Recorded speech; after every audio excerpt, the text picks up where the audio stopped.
सर्व योगी साधकांना माझा नमस्कार. आपण प्राणायामाचे व्हिडिओ पाहत आहोत आणि आता आपण अनुलोम विलोमचे 3 व्हिडिओ पाहिले, ज्याच्यामध्ये साध्या पद्धतीने अनुलोम विलोम कसा करायचा किंवा वॉल्विंग ब्रीदिंग त्याच्यामध्ये कसं करायचं, आणि तिसरं म्हणजे अनुलोम विलोममध्ये चक्र ध्यान म्हणजे आपल्या सप्तचक्रांचं ध्यान कशा पद्धतीने करायचं, असे हे 3 व्हिडिओ पाहिले.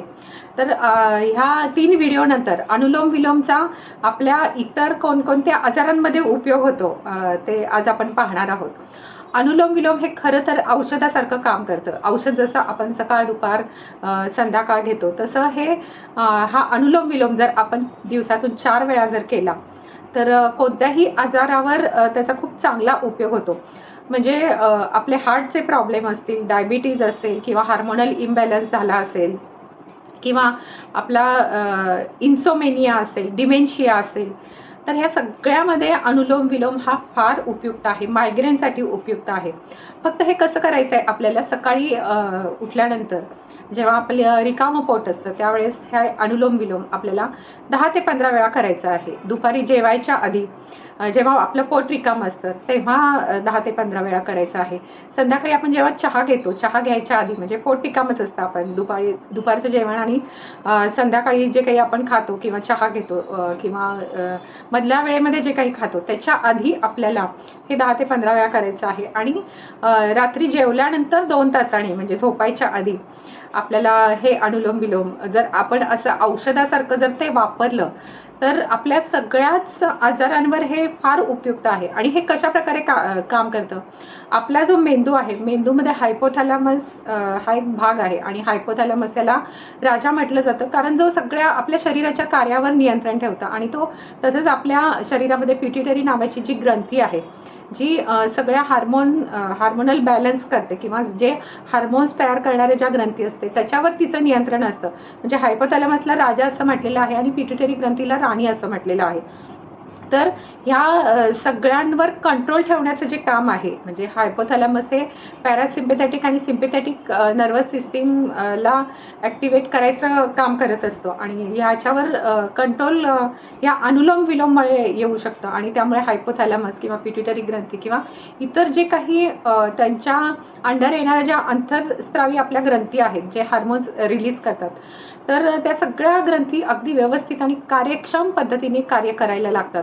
हार्ट प्रॉब्लेममध्ये होतं काय की श्वासाची गती वाढते, त्यामुळे हृदयाला जोरजोराने आपल्याला पंपिंग करावं लागतं, त्यामुळे आपला श्वासोच्छवासाची गती वाढते आणि तसंच आपला BP वाढतं. तर ह्याच्यामध्ये जर आपण हा रेशो जर अनुलोम विलोमचा रेशो 4 सेकंदात श्वास घेतला आणि 4 सेकंदात सोडला, असं एक रेशोमध्ये जर केलं तर ह्या हार्ट प्रॉब्लेममध्ये खूप चांगला औषधासारखा उपयोग होतो.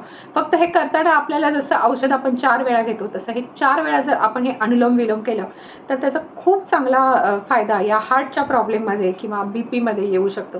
तसंच हार्मोनल इम्बॅलन्स जे होतं आपल्यामध्ये, आणि हार्मोनल इम्बॅलन्स झाल्यामुळे थायरॉइडसारखा विकार निर्माण होतो. आणि हार्मोनल इम्बॅलन्स झालं की अनेक वेगवेगळे विकार निर्माण होतात किंवा वेगवेगळे आपल्याला शारीरिक समस्या जाणवायला लागतात. तर हार्मोनल इम्बॅलन्स करण्यासाठी अनुलोम विलोम हे खूप फायद्याचं आहे. तर अजून तसंच काही विकारांमध्ये सुद्धा आहे अनुलोम विलोम खूप उपयुक्त आहे. मंडळी, तसंच हार्ट प्रॉब्लेममध्ये पहिल्यांदा एकाच एक आपल्याला या प्रमाणात करायचं आहे, म्हणजे 4 सेकंदात श्वास घेतला आणि 4 सेकंदात सोडला. पण हळूहळू आपल्याला 4 सेकंदात श्वास घेऊन 8 सेकंदामध्ये तो श्वास सोडायचा आहे. आणि जितका जास्त वेळ आपल्याला श्वास सोडता येईल तितका जास्त वेळामध्ये तो श्वास सोडायचा आहे. तसं हार्ट प्रॉब्लेममध्ये 1:2 हे प्रमाण आपण ठेवू शकतो आणि हार्मोनल इम्बॅलन्समध्ये 1:1 म्हणजे जेवढ्या वेळात घेतला तेवढ्या वेळामध्येच आपल्याला सोडायचं आहे. तसंच एखादी आपल्याला जखम झाली किंवा ॲक्सिडेंट झाला तर तो रिकव्हरी रेट असतो तो फास्ट होतो. म्हणजे ती कोणतीही जखम लवकर भरून ह्या अनुलोम विलोमने लवकर भरून यायला मदत होते. तसंच पक्षाघात म्हणजे पार्किन्सन ज्याला म्हणतो, त्याच्यामध्ये लकवा येतो. तर त्याच्यामध्ये होतं काय की डोपामाइन लवकर रिलीज होत नाही, आपल्या नर्व ज्या असतात त्या ड्राय होत जातात, त्यांना हवं तसं ग्रीसिंग मिळत नाही. आणि हे कशामुळे होतं की सतत तणावात राहिल्यामुळे होतं, सतत कामाचं प्रेशर आणि तणावात राहिल्यामुळे हा पक्षाघात होऊ शकतो. तर त्याच्यामध्ये सुद्धा हे अनुलोम विलोम आपल्याला औषधाप्रमाणे 4 वेळा आपल्याला हे अनुलोम विलोम करायचं आहे. तसंच आपण इरिटेबल बाउल सिंड्रोममध्ये सुद्धा हे आपल्याला उपयोगी पडतं. तर कशा प्रकारे ते उपयोगी पडतं, तर ह्याच्यामध्ये बऱ्याच वेळा काय होतं की कामाचं खूप प्रेशर असतं चिडचिड असते, ताणतणाव असते, त्यामुळे ॲनस रिझन जे असतं ते कॉन्ट्रॅक्ट होतं, म्हणजे बॉडी टाईट होते, ॲनस रिझन कॉन्ट्रॅक्ट होतं, त्यामुळं मलाशयामध्ये मल तसाच पडून राहतो आणि त्यामुळे इरिटेबल बाउल सिंड्रोम होतो. आणि हे सुद्धा जर आपल्याला दूर करायचं असेल तर औषधासारखं दिवसातून 4 वेळा जर अनुलोम विलोम केलं तर याचा खूप चांगला फायदा होतो. हार्मोनल इम्बॅलन्समध्ये तर खूप उपयुक्त आहे. म्हणजे ज्यांना थायरॉईड आहे त्यांनी तर अनुलोम विलोम केलंच पाहिजे कशाही पद्धतीने. आणि हार्ट प्रॉब्लेम आहे ते करू शकतात, BP आहे ज्यांना ते करू शकतात. तसंच मी मगाशी म्हटलं तसं थायरॉईडचे प्रॉब्लेम ज्यांना आहे तर ते करू शकतात. फक्त हे जर आपले सर्वायकल चे काही इश्यू असतील, व्हर्टिगो असेल तर स्लीप डिस्क असेल तर त्याच्यामध्ये याचा फारसा उपयोग होत नाही. तर हे अनुलोम विलोम तुम्ही नक्कीच करून पहा, खूप उपयुक्त आहे. हे जर तुम्ही केलं तर तुम्हाला कोणत्याही डॉक्टरांकडे औषधासाठी जाण्याची गरज पडणार नाही. आणि हार्मोनल इम्बॅलन्स जे आहे ते आपले जे हार्मोन्स आहेत त्यांच्यामध्ये संतुलन ठेवण्याचं काम हे अनुलोम विलोम करतं. त्याचबरोबर इतर सुद्धा अनेक फायदे आहेत. आपली ऊर्जा वाढते, आपल्याला दिवसभर उत्साही वाटतं. श्वासांमध्ये आपल्याला संतुलन साधलं जातं. मी तुम्हाला म्हटलं होतं की आपली डावी नाकपुडी ही चंद्रनाडी आहे आणि उजवी नाकपुडी ही सूर्यनाडी आहे.